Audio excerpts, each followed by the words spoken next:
Hello, everybody. My name is Alexandra Santos, and I'm a professional dog trainer and behavior consultant.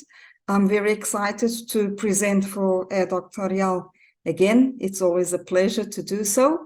So let me just quickly go over what we'll be discussing in this webinar. Basically, when we think of behavior problems, we always think of addressing the behavior. We want to modify the behavior because that is the only thing that we can observe. And we seldom take into account the emotions that are behind the behavior or the emotions that motivate the problem behavior. So we'll be talking about behavior problems from our perspective, which very often is different from the dog's perspective. We'll also be discussing how emotions can act as antecedent stimuli. In other words, how the emotion can provoke a behavior. Then we'll also be discussing the impact of emotions on behavior. We'll also talk just a bit about motivation.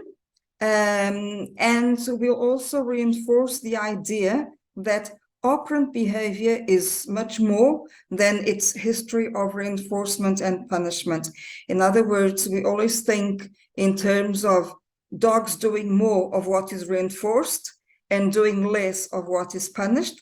But sometimes a dog can still engage in a punished behavior, or he may refuse to emit a reinforced behavior, and that depends on his actual motivation.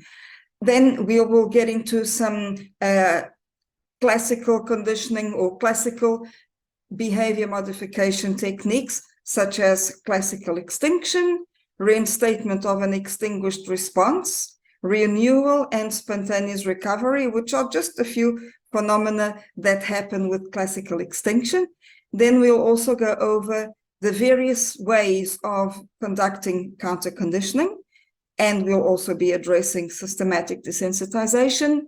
And I feel that this presentation wouldn't be complete if we didn't address the pitfalls of flooding, because quite often, especially the more inexperienced trainers, quite often they actually flood the dog thinking that they are desensitizing him. And then at the end, I'll be very happy to answer your questions.